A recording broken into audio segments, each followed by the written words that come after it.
think that should be doing it. Yep, that's coming through fine. All right. Well, this has sort of been a little bit of a difficult presentation for me to put together. There's a lot of information here and a lot of ideas that I think people don't fully appreciate, and there's just a lot of permutations that can go on. But I also realized there's a lot of text here and not that many pictures, so I added a few so I could sort of potentially compete with Tridge for the most overtime presentation in the conference, like I normally do. But so I'll start off with just a little bit of an update of 4.2 and what we've done with 4.2 as opposed to 4.1.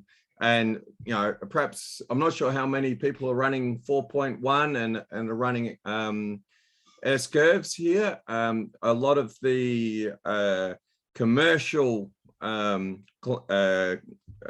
users are still sort of transitioning to 4.1 and understanding what the new capabilities of S-curves and that sort of thing are.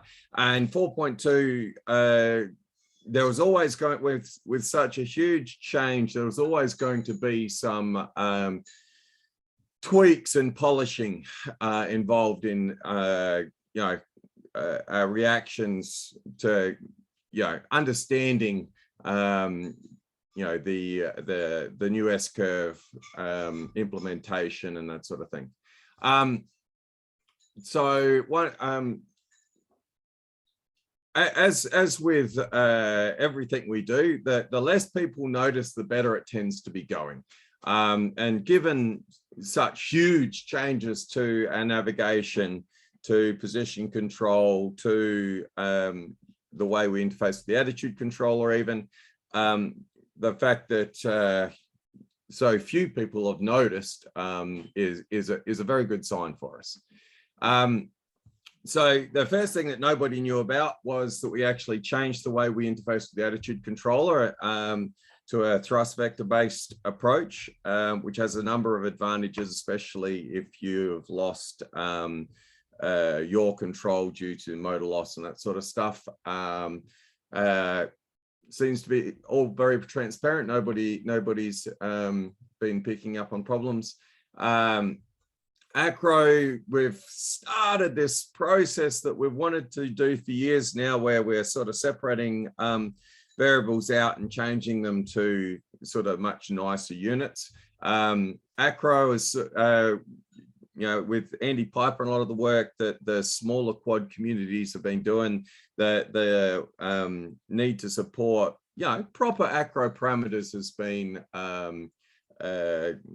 sort of taken forwards. And so little things like control expo, separating out the roll pitch yaw rates from our pilot rates, which we use for stabilize and hold for yaw and things like that, has been sort of taken very well and sort of has been a nice step forwards. And no more of this bloody acro P where everything's times by 45 degrees. And I hated that. And it's so good to see that sort of disappear. It's not even a unit, it's a multiplier to some random variable. So S-curves.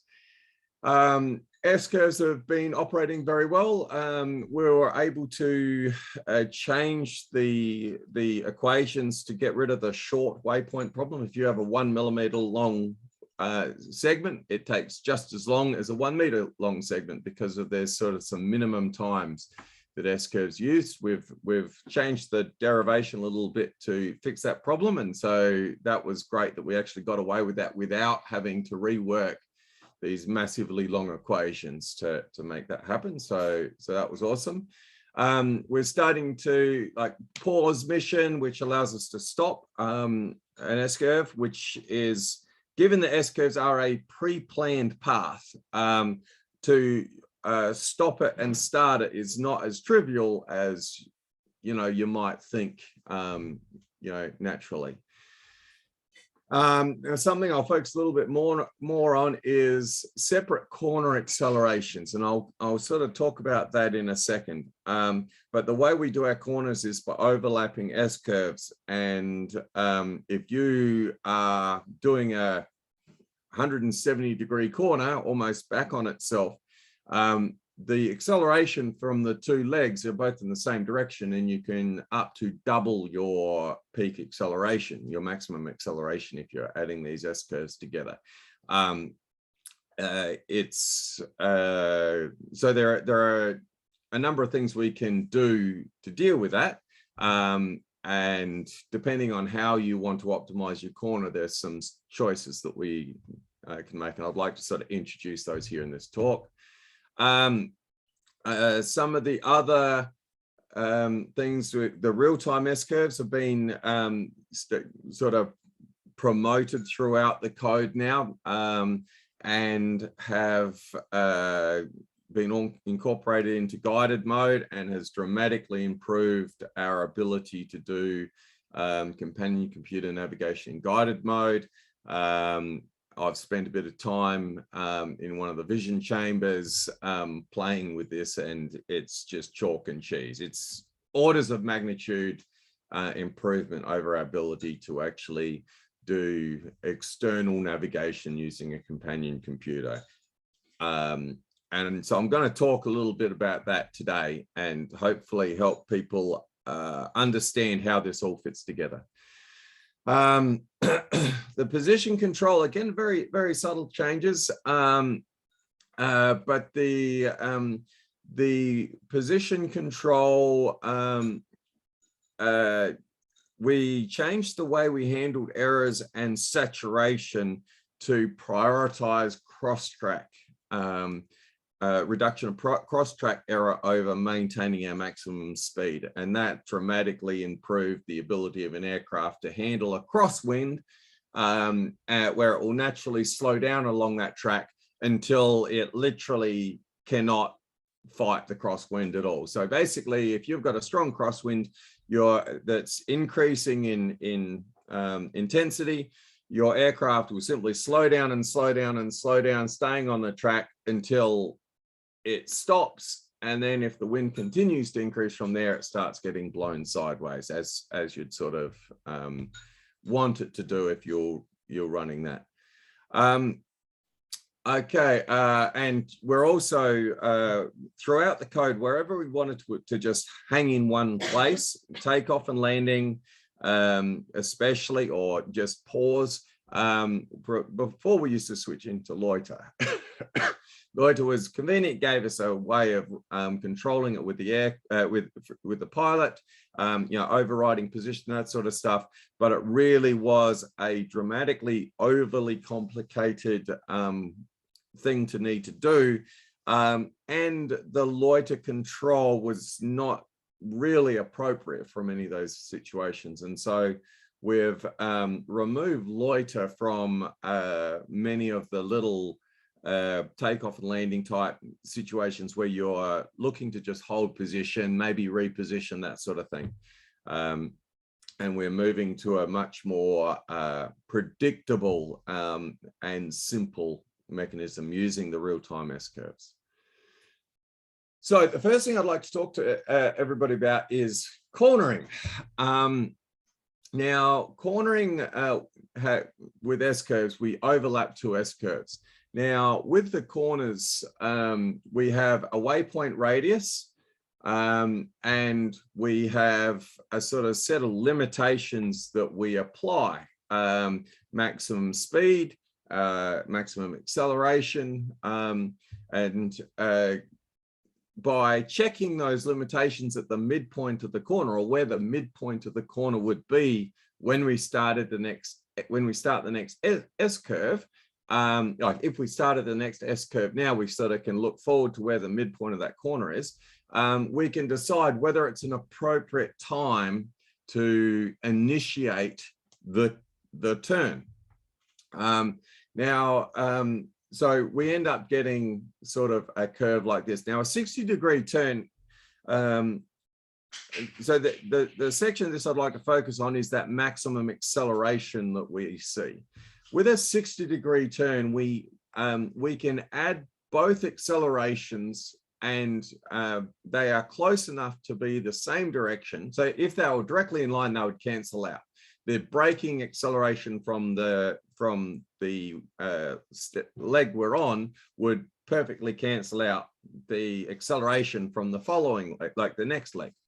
And that holds true up to 60 degrees, where the lateral acceleration becomes equal to our braking and accelerations, the forwards and back acceleration.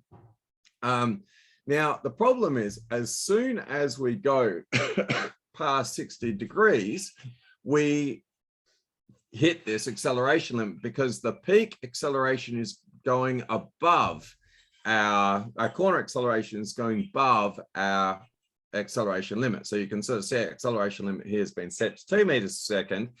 And because I've limited the corner accel to 2 meters per second, now we're having to actually delay the next waypoint until the sum of the two accelerations is less than 2 meters per second. And you can sort of see this green line here where it wobbles around and comes just up to 2 meters per second. Whereas here, the previous on the 60-degree turn, we have a nice solid peak at exactly 2 meters per second. And so as soon as we will only just skip our waypoint radius here, we're able to initiate the next turn and have a maximum radius turn.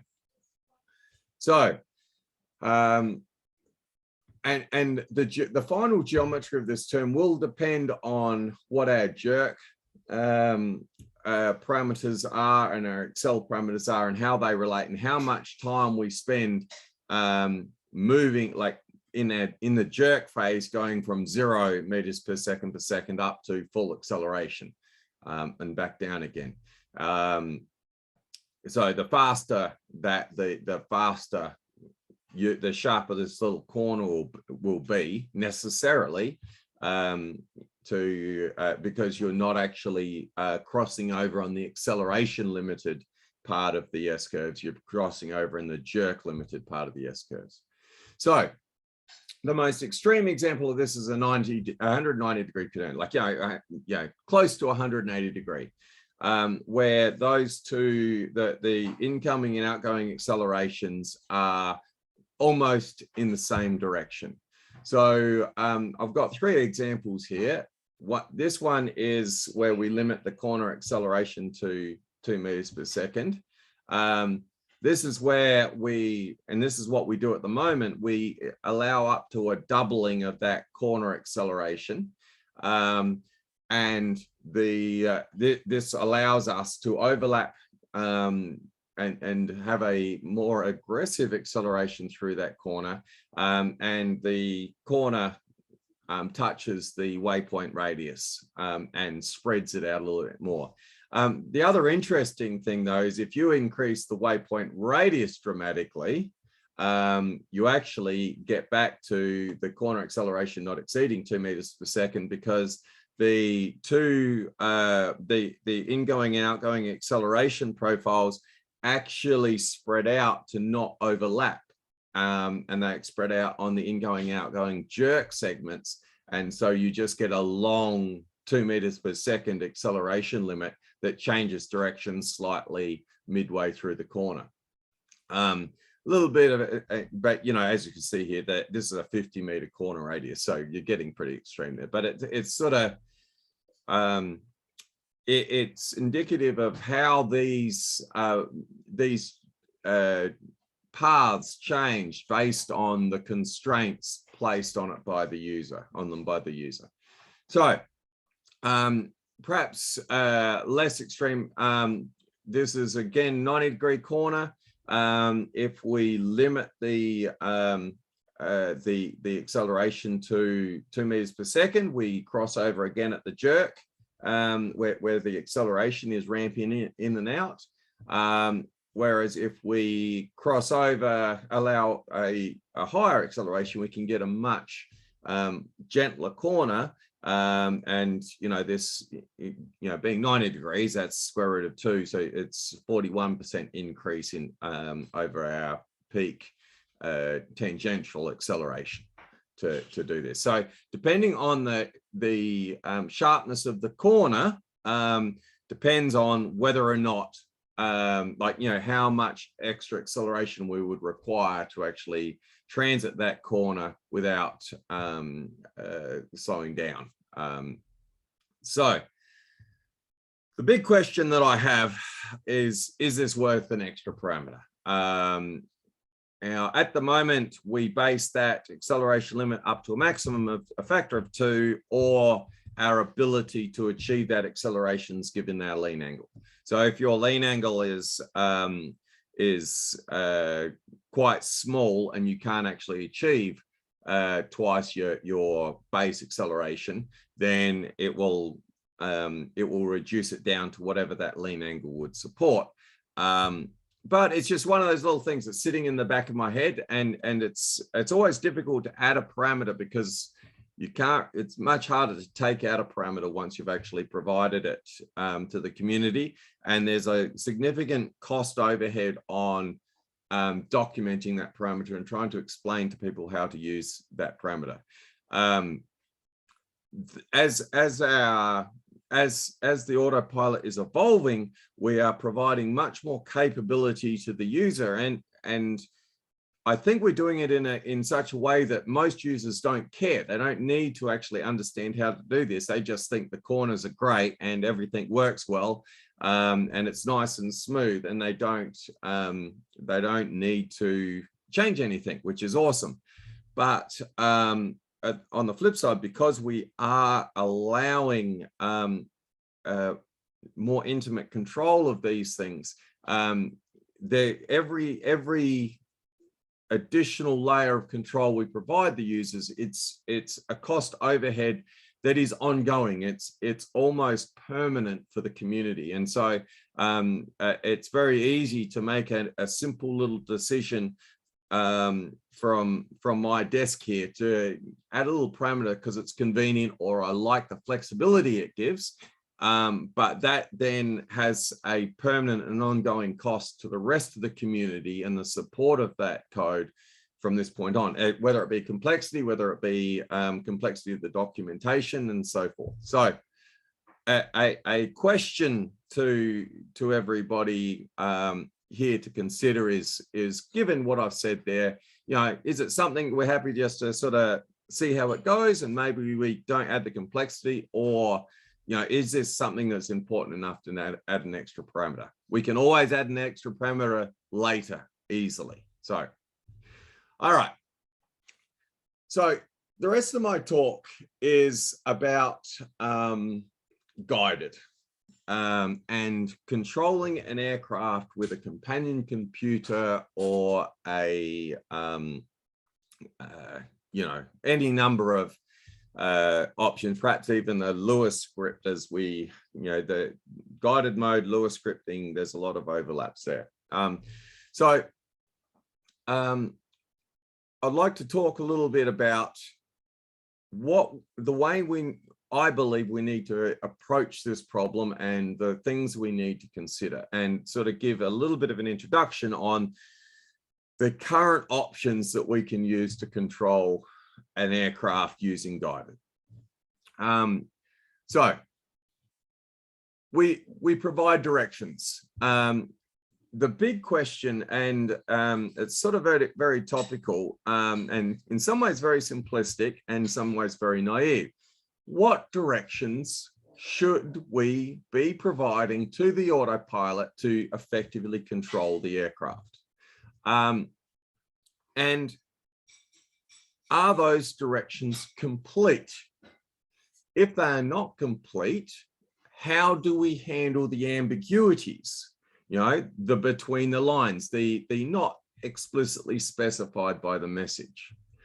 If we're not, so with location, like if we want to go to this orientation, this destination? Do we provide instructions on how to get there or just where we want to do? Now, Mavlink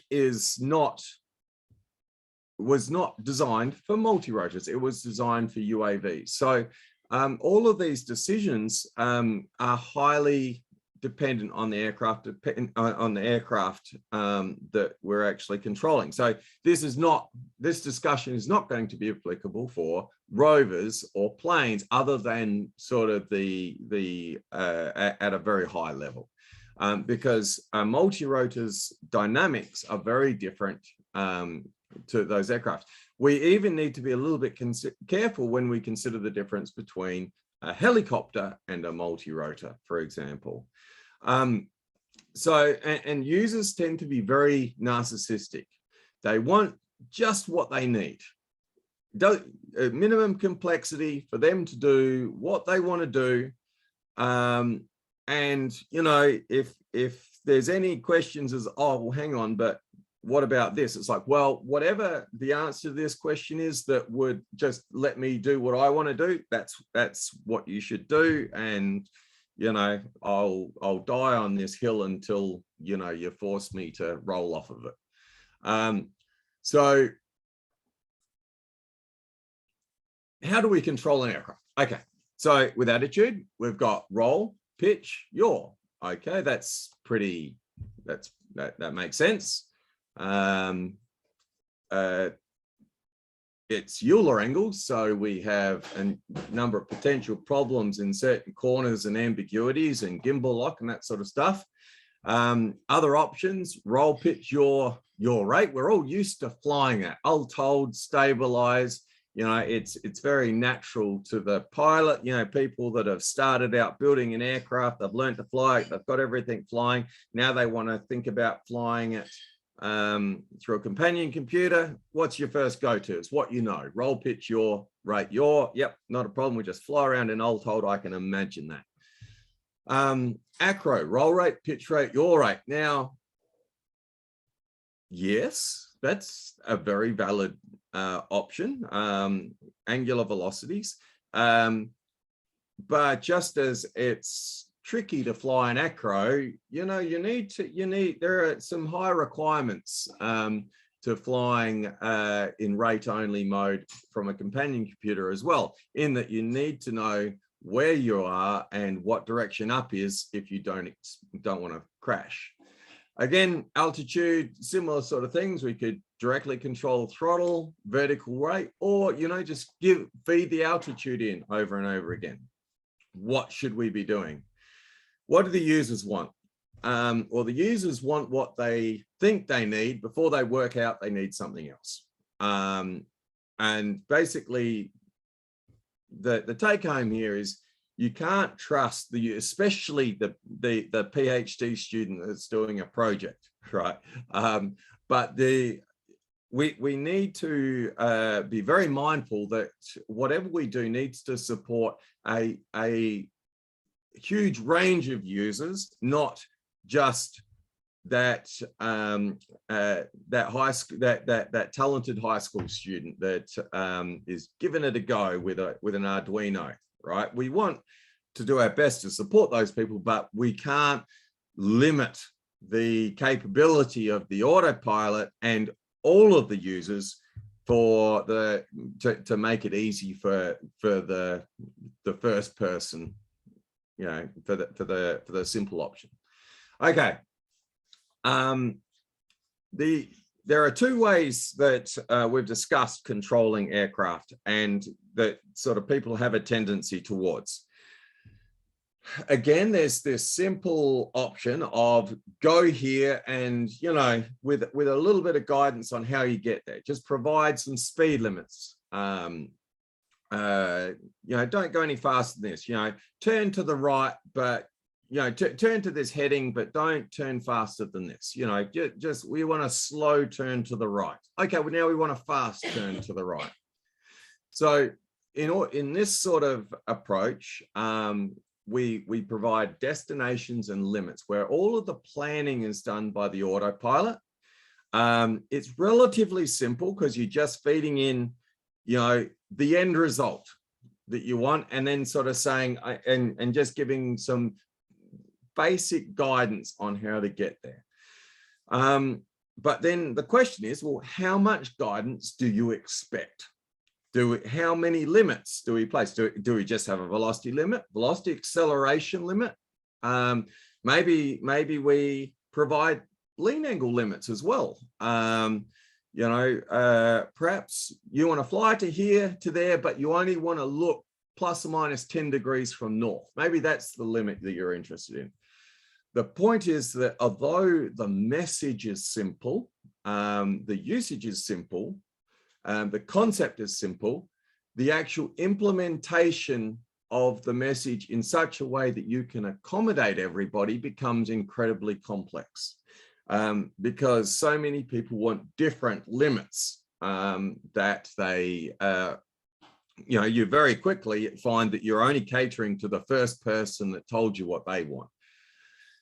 Okay, so the other option, and the option that the Mavlink messages appear to be geared towards or specified around, is just tell me what you want me to be doing right now.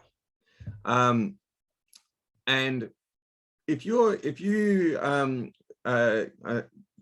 so that in this way you specify the current position, the current velocity, the current acceleration at this snapshot in time. So the power of this, and the reason why I believe this is what is in the Mavlink message, is because it gives you very fast reactions, complete control, and the ability to fully define the trajectory. You don't need to provide the limit of velocity, because you are saying what the velocity is. Now, of course, you don't have to provide all three of those. And in doing so, in not providing or ignoring one of those, then that you're then providing the autopilot the permission to actually to deal with that part of it how it sees fit, and we tend to do that based on the limits provided by WP Nav in the parameters. So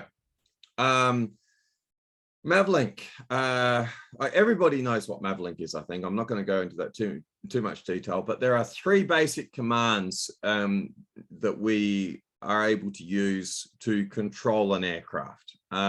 There are, you can also do RC overrides and things like that. But the basic guided commands are set position target, with a couple of variations in units and the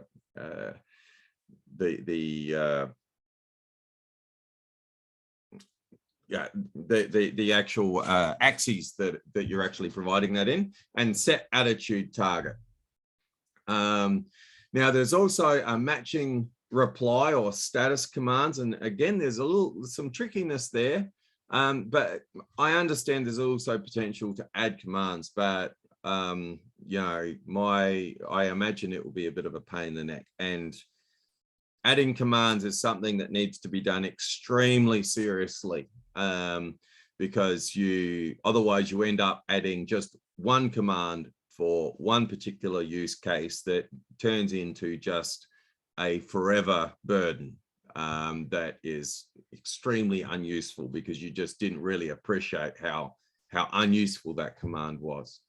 So I'm going to start by talking about the set attitude target. Now, it's actually a very nice little message. We set the attitude with a quaternion, and we're also able to specify angular rates. So the full angular velocity of the actual aircraft. There's also an ability to provide a collective thrust, or actually a three-vector, like a multi-vector thrust. Now, one of the limitations of this particular message is it assumes that if you're going to control the aircraft using this particular message, you are doing manual throttle control, manual attitude control, and you're doing everything. Very powerful, but it's very easy to see that we would all like, it would be really nice to control attitude, but not have to separately, manually, externally control altitude.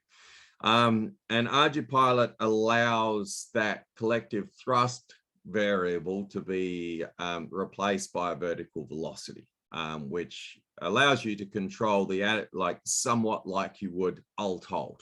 So it allows you to fully specify the attitude, but controlling the vertical axis as you would alt-hold with the vertical rate. You're also able to ignore certain parts of this message so that you can ignore the attitude part of the message, for example, and control the aircraft as you would acro. You're also able to ignore the rates and just say, look, just hold this attitude and provide that full attitude as a quaternion. So there's about 6 different combinations of how we could actually control the aircraft in ArduPilot using this message. So they're all pretty straightforward and pretty easy to manage. But with limits, if you are controlling vertical velocity, then we inherently need to place an angular limit, or we can no longer we lose control of vertical velocity. And so there will be things like lean angle limits need to be applied if you're actually running vertical velocity. Whereas throttle, we can safely assume that you're controlling your throttle, and you are able to make sensible decisions as to what you're going to do with that throttle when you're inverted. And you may actually want to do that. But it's worth just sort of thinking about the differences between defining an attitude versus defining a attitude and rate. And a little example here. If a person is facing north, right, and you want that you want to tell that person to face south, if you are commanding with an attitude only, you can simply say face south. But you may end up with a picture on the right where the person does a nice little backflip and stands on their head. They have followed your instructions. They are facing south. However, you have not given you haven't given them any information about how to get there. The path is ambiguous, and it's left up to the person or the autopilot to actually decide what path will be taken. And in a attitude sense, that could end up with very different results on the output. Thankfully, a quaternion completely defines the attitude, so less of a problem. However, if you were to tell that person face north, but turning it 10 degrees per second clockwise, in the Z-axis, and you then waited 18 seconds and then said face south, turning 0 degrees per second, you would get a very predictable response from that person, and you would know at any point what you expect that person to be doing. You know that after approximately 9 seconds, the person is going to be facing east, right? And this is how we define both simultaneous attitudes and rates to actually to instruct an aircraft how to not just achieve an attitude, but change attitude. And this is something that I think a lot of people don't fully appreciate the power of this, because or how you can actually, how do you specify both a angular rate and a position? Surely if you're at this position, you are stopped there. No, you don't need to be stopped. you can be moving at an angular rate and specify the attitude. You just need to update that expected attitude over time from the time the command was given. So, and that is key to the way we handle guided commands. So, with the attitude command, there are a number of things that aren't actually supported by this message. And the only way to support them is to basically ignore the message and to then say, well, we're just going to, basically it's not the same message. There is no way for an engineer in good conscience, without being extremely drunk, to argue that you can support something like hold or stabilize, which is roll, pitch, rate yaw from the set attitude target message. For starters, we have a Euler angles. There are no Euler angles in the set attitude target message. And we don't even have a complete attitude specification when you specify roll, pitch, rate yaw. Roll and pitch does not include a heading, and therefore it is not an attitude. We aren't able to make relative changes. We can't say you're 90 degrees to the right. The vertical axis is actually formally not supported. We allow it through a parameter to support it, but formally it's not supported. And the other thing that's, although supported by the message, impossible to actually do is single axis rate commands. You cannot tell a aircraft to yaw 90 degrees per second to the right without assuming that the rest are actually set to 0. You can't not have them set. You can't not be rotating at some rate, 0 included.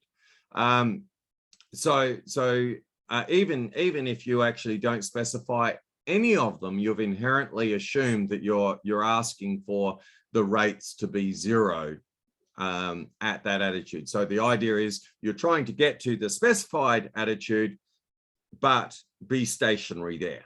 So you're not there at the moment, so you obviously got to move, but once you're there, don't move. So they are inferred.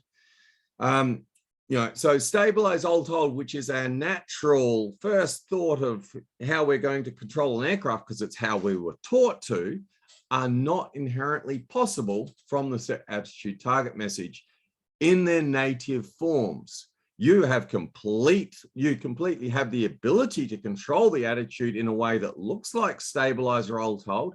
You can translate roll, pitch, rate yaw to something that would follow that would behave as if you were commanding it.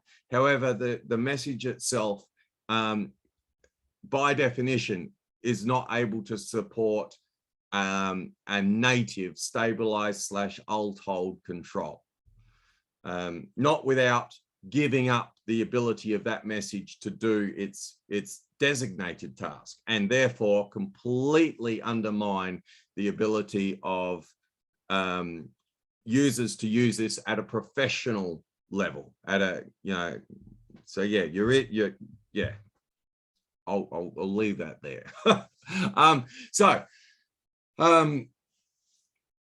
So the advantages of this thing is, because we've got that rate message, we're providing an attitude and a rate, we're able to get very fast response times out of it, out of the message, because you're immediately going to be going to the rate request from that attitude while reducing that, while reducing that attitude error between your target and what you expect by integrating from that last command.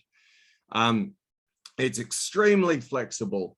We're able to, because it gives us inherently fast response and complete control over the attitude, you're able to do whatever you want with it. With perhaps with some translations from Euler angles or whatever, but it's extremely flexible. Now, I've covered the old hold stabilized to death, but you know, if there is a real need for something like that, and people can honestly come up with a message that is actually going to be worth the indefinite maintenance cost, you know, that would be an easy thing to implement. It's not a hard thing to, like, we've got it in we can literally just pass that straight through to the attitude controller and do it. But care needs to be taken, because I think it will be one of those things that people start out by using and then drop as soon as they get through the novice take on the problem. Leonard, so there's a type mask, there's a type mask field in set attitude target that allows you to ignore elements, and so it's got the ability to ignore the roll rate, pitch rate, yaw rate. What if there was an extra bit added to that type mask to say ignore the yaw component of the quaternion, effectively putting it into, I think, what's commonly called aircraft frame, which basically means that the you know, it's, you know, head and nose forward is considered zero yaw. So that would, you can butcher the message however you want, right? So it's got that flag specifically for ignoring elements of it. So if we added that flag, you could optionally set that flag, and it would be unambiguous then what the intention was. You could add an extra flag. I'm not sure, like, if you can add an extra flag at the end. Oh, it's an enum. You can just set that that it's a set of bits, right? And we've got spare bits in that, so we could easily add a bit that's to that without changing the existing usage and not disturbing the message. It means there would be a bit that would basically tell the recipient that the yaw component would be ignored in the quaternion, and that, I think, would be the smallest possible change to get what people have asked for. Whether they actually should be asking for that is a separate question. Yeah, and if somebody wants to do something like that, that would be fine. And as long as this message isn't gutted, the utility of this message isn't removed, then adding bits to interpret it however you want to imagine is not a problem, as long as it's not part of this message, like, as long as it doesn't compromise the support of this message, because this message is paramount. This message is, you know, and it can, you know, if somebody sets that bit, then it just uses different functions completely, and that would be fine. But yes, that would be a you know, a potential solution. It's not an engineering solution, but it might be a support solution. Just to be clear, Tridge, the problem you're trying to fix here is where somebody wants to come to a specific yaw at a particular rate. That was my understanding. You're overriding the vehicle's own concept of how fast it should be yawing in the command. Is that the problem that you're trying to fix with that solution? No, it was the request for althold-like control, where you're requesting a specific yaw rate, but you're not targeting a specific yaw angle. And commonly that targeted yaw rate might be zero. Okay. The problem I've seen come up 3 times is actually different to that, which is where somebody wants to come to a particular heading at a specific rate. So they're not specifying the rate they want to be moving when they hit that angle. They want to be specifying the rate at which they're turning. And my understanding is that we similarly can't achieve that with our current desired implementation of set attitude target here. And what we're seeing here is very specifically the problem, right? Is if you go and talk to each individual person with these dumbed down interfaces, you'll find that every single user has a separate requirement. They have a separate sort of set that they want us to support. And so you'll end up with a, you've got this specific part of the code that only supports one user because the next user is actually different. They're slightly different, not very different, but slightly different, different set of requirements. And every user is able to achieve both of what you guys were talking about. The end result, the way you actually want to control the vehicle, is both achievable with the message already. And this is why I say, like, I've got no problem with various bastardized forms of the message being implemented, so long as it's transparent to people using the message as it's specified. But I'm not willing to support it because I know that it's just a world of pain, and everybody, like, you know, it's going to be difficult to document because the parameters aren't actually specified clearly. It's going to not actually be widely applicable. It's going to be a very small number of users that are actually using it before they put their man pants on and actually do the job properly. Whereas in both cases, you can say, be at this attitude, rotating at this rate, and then stop 10 seconds later when you know that you're actually at that heading. You can either look for feedback, and we'll talk about the feedback in a sec, because that's actually a more serious problem. But yes, so, you know, we can have 3 or 4 different messages with different bits set to support different individual users to, you know, because they're particularly noisy.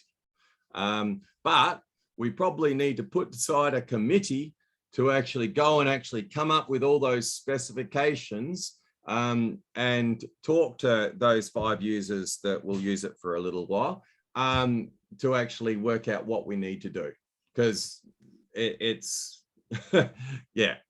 And this is the problem. It's easy to hack in a little change to quieten down a user. But the real solution is that they put on their man pants and they actually use the message properly. And, you know, and as they will get to eventually anyway. Hey, Leonard. Hey, Leonard. Yep. So something you just said. So when I've used this message, it's if you specify an attitude and a rate, that rate is the rate at the point when you reach that target, the attitude target, right? It's not the rate you're going to be achieving during to get to that target. So your maximum rate could actually be higher. No. So this is one of the fundamental mistakes that people make, is the message you specify is what the aircraft is doing right now. Okay, you're not specifying a future target. You are specifying the current target. Okay, so if I'm facing this direction, I actually want to be facing here, traveling at 30 degrees per second. When I say be here traveling 30 degrees per second, just because I'm here is irrelevant.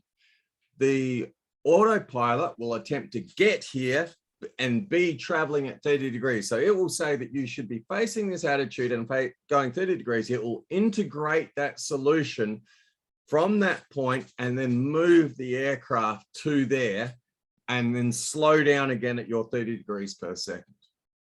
So you, but that's what I described, I think. Well, because that you would be moving faster than 30 degrees per second to get to that target. that's correct. That's what I'm getting at. And then at that target, in that instantaneous point, you will be at 30 degrees per second. That's what you're supposed to achieve. Well, You yeah, may not but get the there. integrated target, because you're at the time it'll take you time to get to where that target would be moving at 30 degrees per second.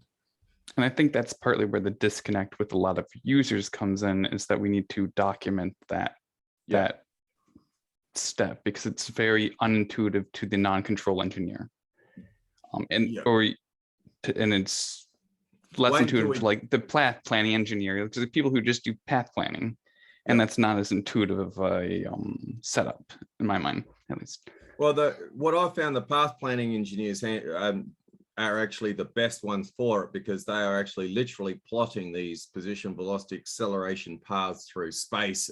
And when you tell them that you can just feed it into the message and they don't have to do anything else, it's like, oh, really?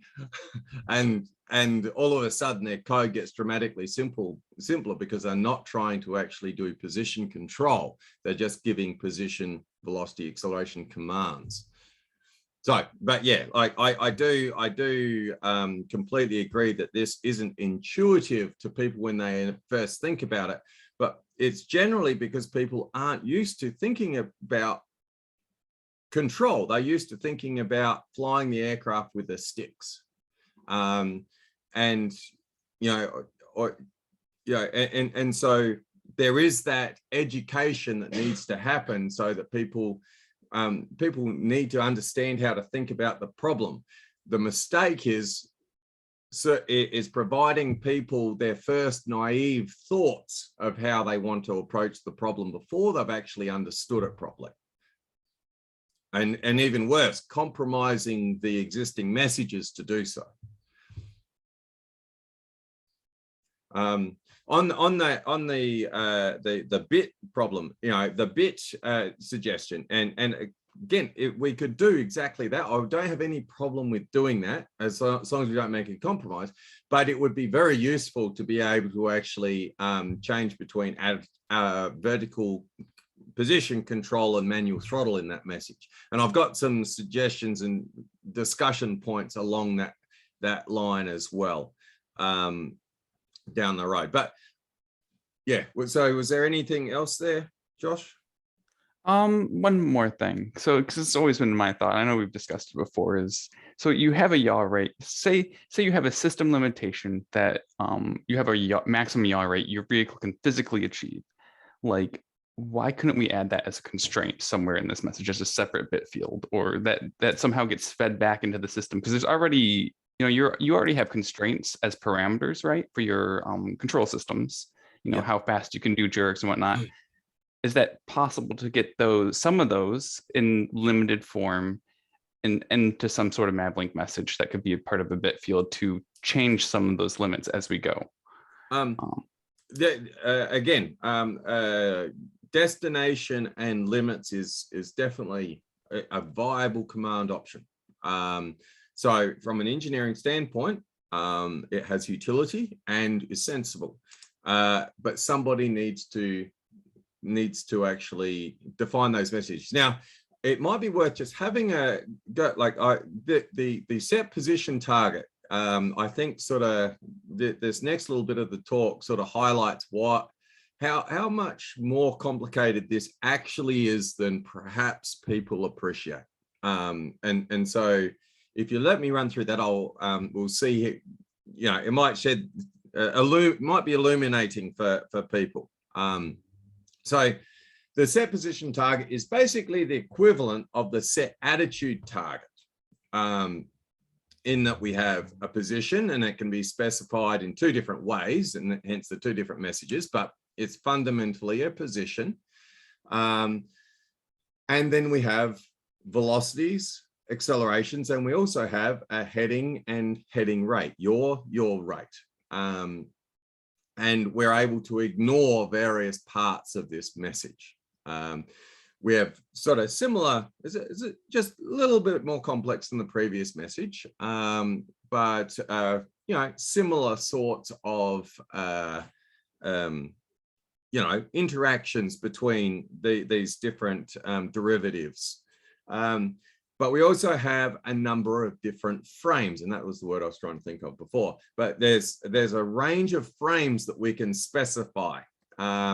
Most of them specify, your position frame, but there's also the orientation of the position frame as well.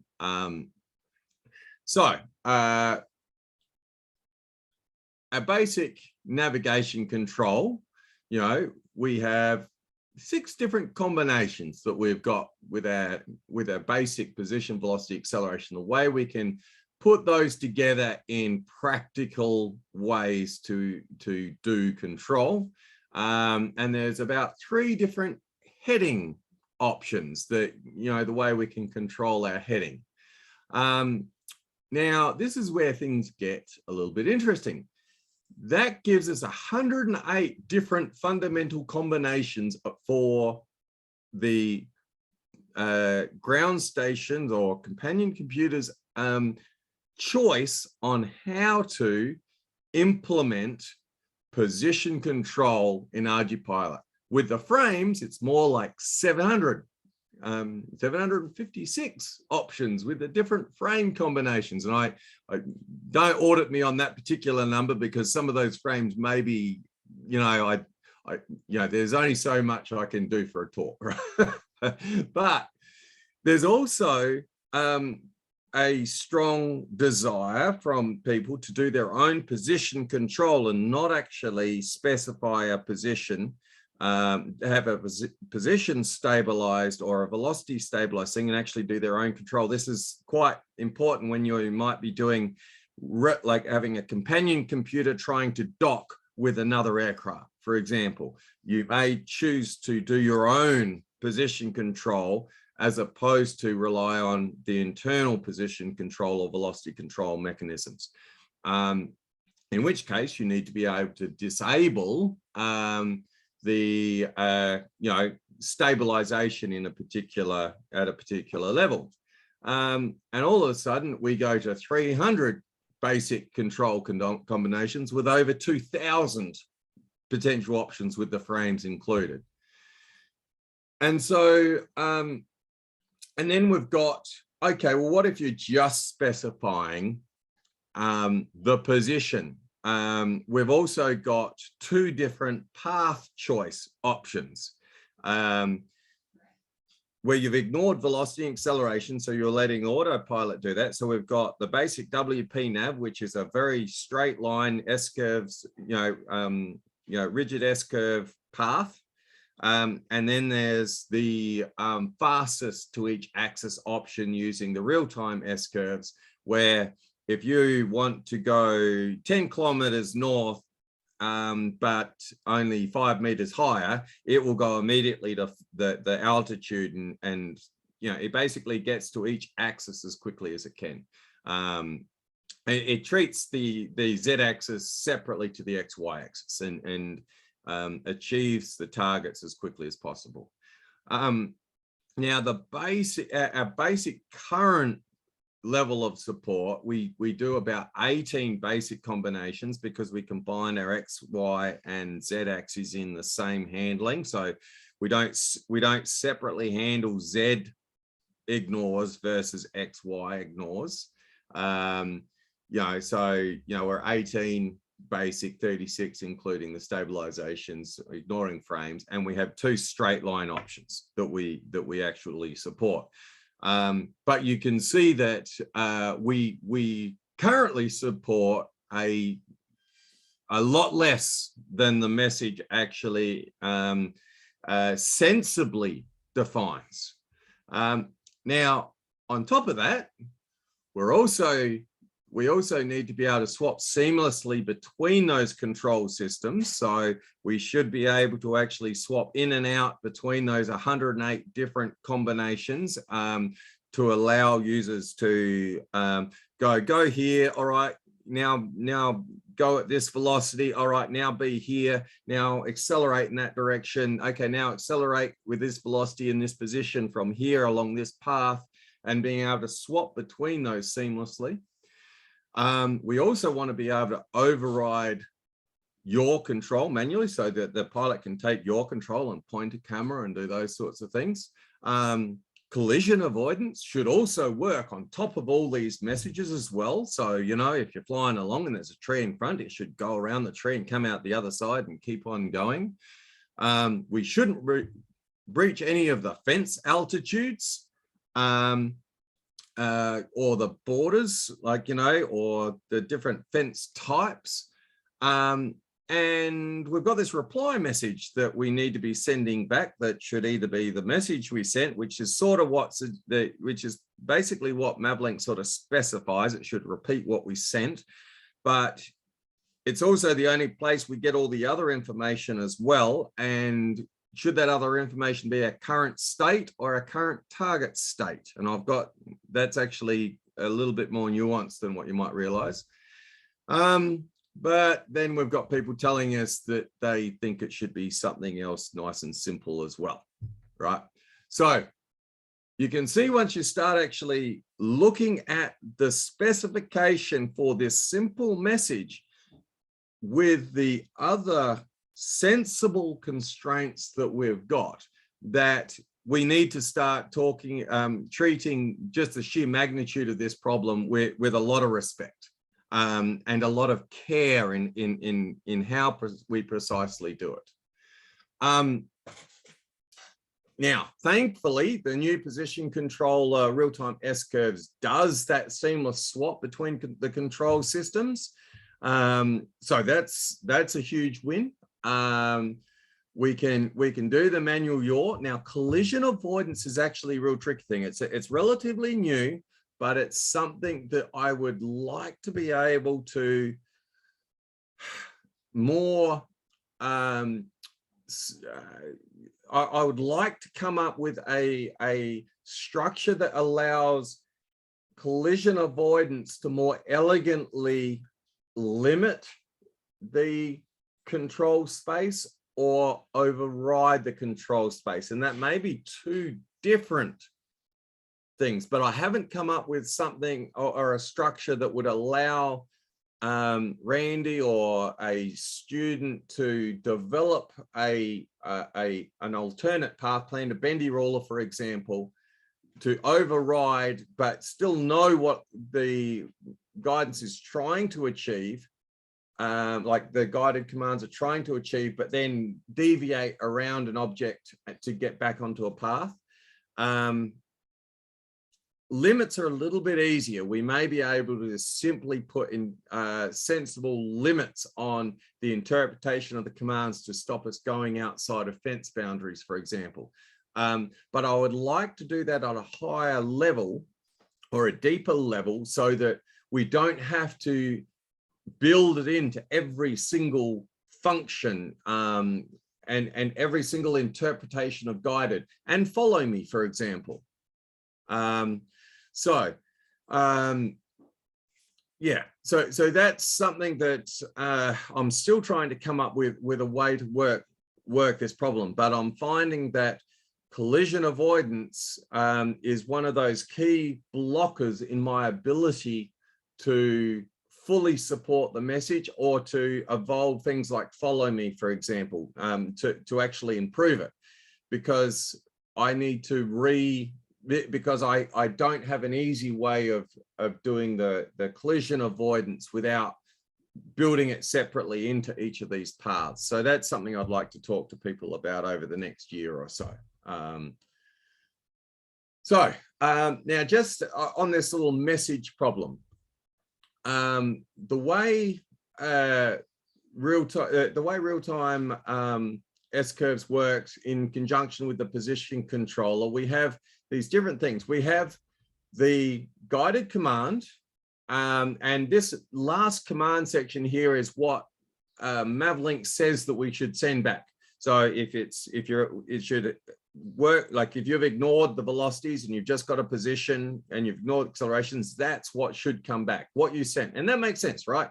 We sent this command, yes, you received it, and what you received is what we sent. Yes, that's an important thing to be able to do. But the thing is, if you want to do really precise control, you also want to know your the state of that command. You want to know how that command is being integrated and where the where it's got to since then. So that last command, the timestamp for that is important, because it's the time, it has to be the time it was received. So you know, because that a moment later, that is no longer accurate. That no longer represents the truth. So then the command though, so this purple here, which is the targets generated by the real-time S-curves from that command to follow that path. It's the path that attempts to follow your command as accurately as possible, but you've got integration errors between the two. So the companion computer's assumption of where you'll end up is not going to be the same as the autopilot, because they're integrating at different rates. So you've got integration errors that are constantly building up, and that's what this needs to deal with. So if you want to send a command that keeps an aircraft where it is, you want to send a command that matches your current target state, not your current state, because that's also got noise in it. That's got position control error. That's got the gust. You know, you can be blown sideways by the wind if you keep on telling it to go to wherever it is, because the wind can keep on moving it and adding that error back in again. Whereas if you tell it to go to where it currently where its target currently is, that target will not move, because it's not subjected to noise or external forces. And so my personal, like if I'm writing a companion computer control system, the two commands I want is my last command and my current commanded state, with everything in there. Now, and I've sort of also made a certain amount of an assumption there that you're able to get this estimation through other parts of the message, but you're not able to get this current state through any other part of the message. So again, this is something we haven't done yet, and it's something I think is really important to do to support users, and to open up the potential of guided to its maximum. So hopefully that's all pretty clear. But once all these position commands are generated, it goes into the position controller, and it's the position controller's task to make that a reality, and to provide the attitude targets to the aircraft to actually control those external disturbances, and to ensure that the estimates are on near identical, or as identical as practical to the actual commands coming out of the real-time S-curves. The job of the real-time S-curves is to interpret intermittent and low rate commands to a high rate path that is kinematically consistent, that the position controller can reasonably follow. So I think I've sort of covered all that. So food for thought.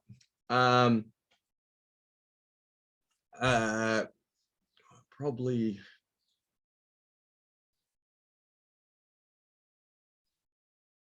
Yeah. So I won't go through too many of these limitations here, but with the straight line paths, the disadvantage of using the waypoint navigation type straight path is that we have to reinitialize it each time. So it's discontinuous every time you call it, unless you're actually waited until you've stopped. And then it's actually, it doesn't have any discontinuities. But because the actual waypoint controller is actually a fully defined trajectory, you can't start it from a random acceleration and velocity. It assumes starting from zero. So basically what we do is we project forward to the stopping point, and then we call the leg from there.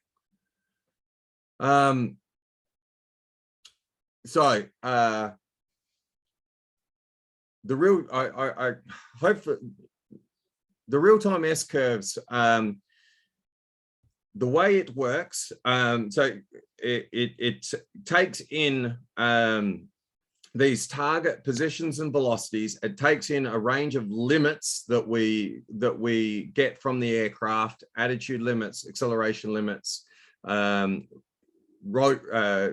jerk limits from rotation rates and that sort of thing. And its job is to produce a kinematic path that it takes you from your current targets to your new targets, being that like as integrated from the time they receive that command, so that you actually get a seamless path that tangentially joins your new command, without discontinuity or without breaking the rules. This is the basic, I had to sort of simplify it a little bit, but this has sort of got all of the key elements here. We take the command with position, velocity, acceleration, and from the moment we receive that command, we integrate those position, velocity, accelerations to where they would be if you did that exactly, if you were at that position doing this velocity with this acceleration. Over time, the position and velocity will change based on the acceleration, and we carry that forwards in time. So we've got a continuous time target, and this gets fed into the real-time S-curves. And basically the real-time S-curve machine is a kinematically limited error removal system. It basically moves your current position, velocity, acceleration targets to where they should be, following all the rules. And then these output position, velocity, and accelerations get passed to the position controller. But all of our output is controlled by just a jerk limited acceleration, which is, so there is no way for it not to be kinematically consistent.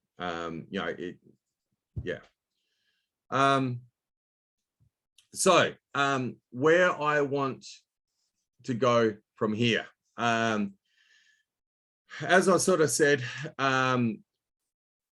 it would be nice to separate the vertical and horizontal so that we can actually give full flexibility in the X, Y, and Z on this message. That will require structural changes in the way we handle guided, with additional submodes or separate submodes for X, Y, and Z.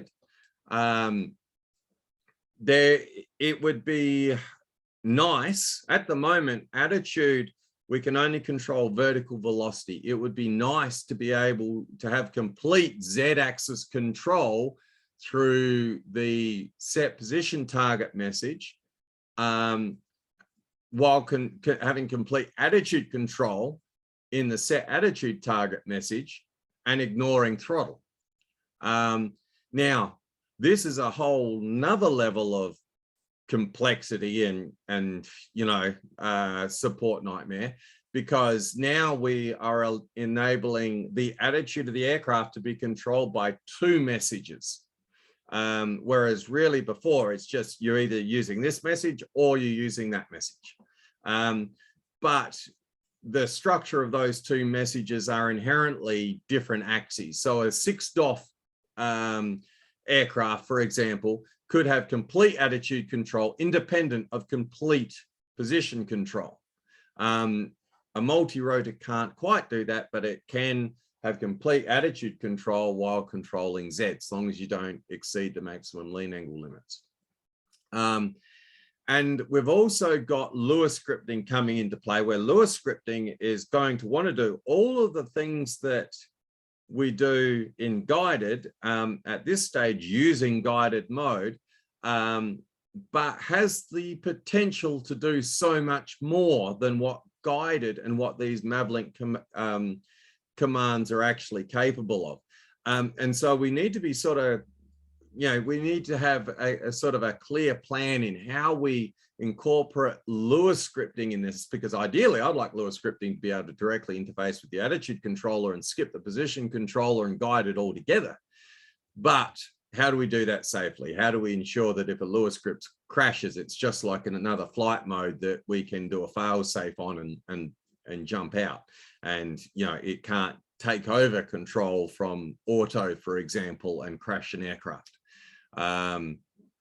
Very difficult questions and well and truly outside of my scope and understanding. But there are a lot of parallels between the guided and the Lewis scripting.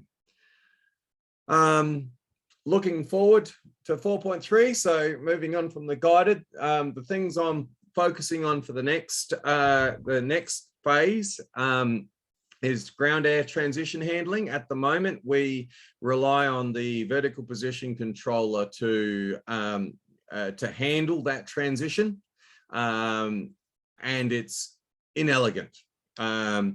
We can do that much better with manual throttle control and detecting the moment we start to climb or accelerate and initializing Z controllers at that moment. We can get a much more reliable, repeatable, and safe transition from landed to flying. The first step of removing loiter from all of those parts has been done. And so that now opens the way and simplifies the system down to allow us to actually hit that very targeted capability. The guided mode implementation, that the main thing I think we need to do there more than anything else is deal with the get messages, so that companion computers have all the information all the basic information they need to actually make use of the guided mode as it currently stands. It's huge improvement over what we had before, huge capability advancement, but we are missing those get messages. There's some potential with the S-curves to add a fast stop option in the S-curve, like the waypoint S-curve generations, to sort of make it a little bit easier to use it externally in a bit more of an ad hoc mode. So there's some potential there. Follow Me is currently would benefit greatly from using the new real-time S-curve stuff, but there's a number of little blockers in the structure of that I'd sort of need to clean up before we can actually really take Follow Me to the next level. And that also goes hand in hand with a lot of the ship landing work. Follow Me and ship landing are very synonymous, using very similar parts of the code. And the big one, I'd like to come up with a structure for collision avoidance that allows collision avoidance to work more closely with the position controller, somewhat similarly maybe to the way we do with WP Nav and Dijkstra's and things like that, so that we don't need to handle it in Follow Me, in guided, in loiter, at the next level up, that we can have some sort of layer or interface with a position control or a wrapper or something that allows us to actually have that running in the background without needing to fully understand collision avoidance to do Follow Me, for example. And perhaps in such a way that allows it to evolve somewhat independently without the person working on collision avoidance having to understand every single different way the position controller is being used that enables collision avoidance. So I've tried to, I was hoping to get a little bit closer to my hour, but yeah, apologies for the overrun. I didn't quite reach Tridge's time though. I think my record will stand for a long time. I was horrified when I saw the amount of time I'd taken. So fantastic. Thank you so much, Leonard. Now questions.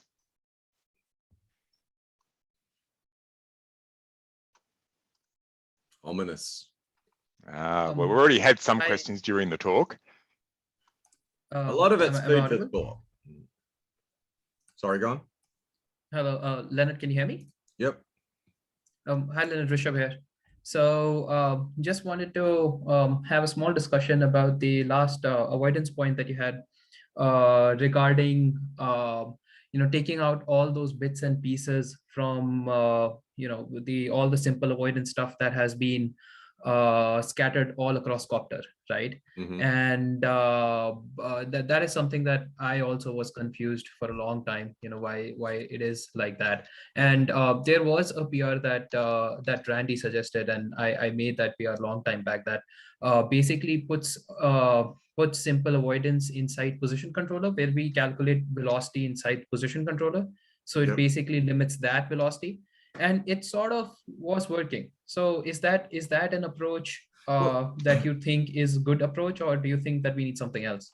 I've I've been thinking a lot about this. So inside of the position controller, we can affect the path by defining limits of position, velocity, and acceleration. So we can create bubbles or areas that the aircraft can't move into.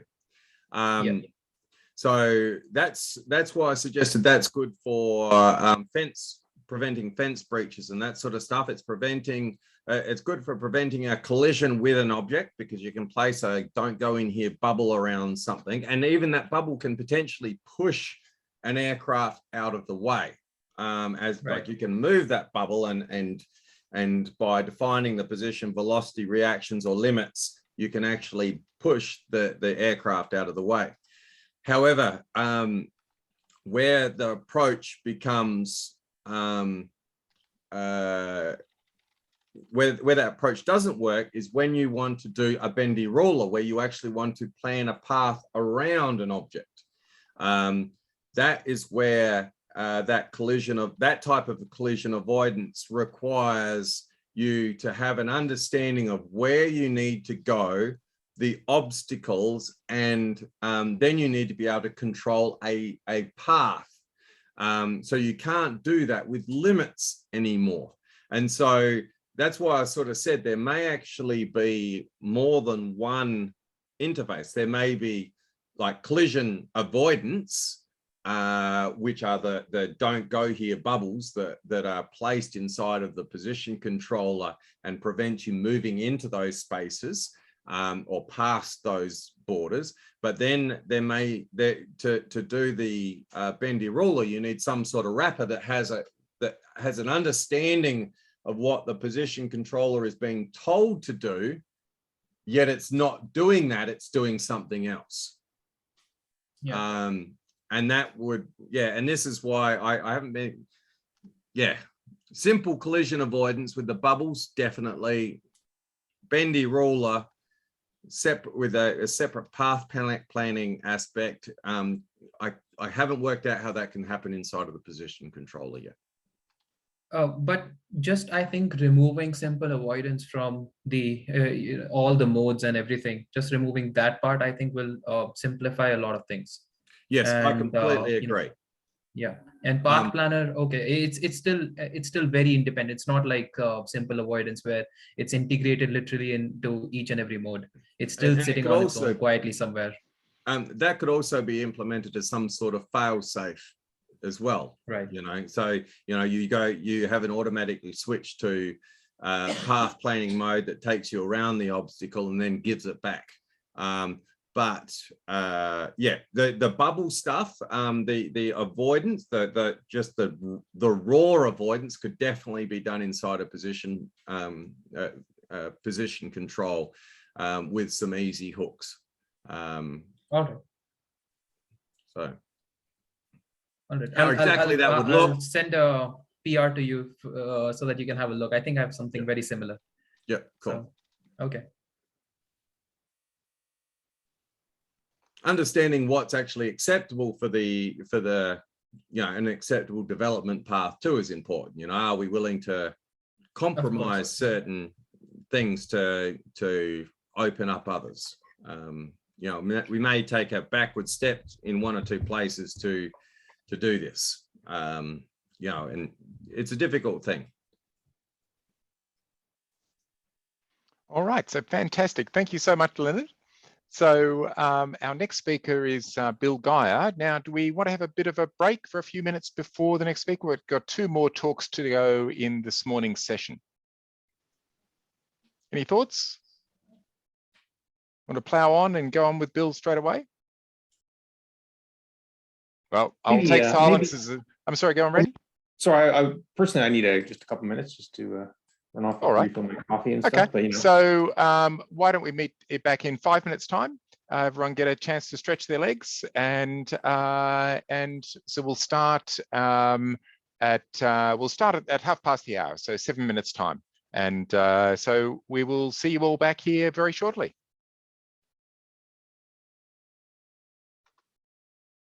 And just for the live stream, I might get you to stop sharing, Bill, and I'll share the "we are on a break" slide.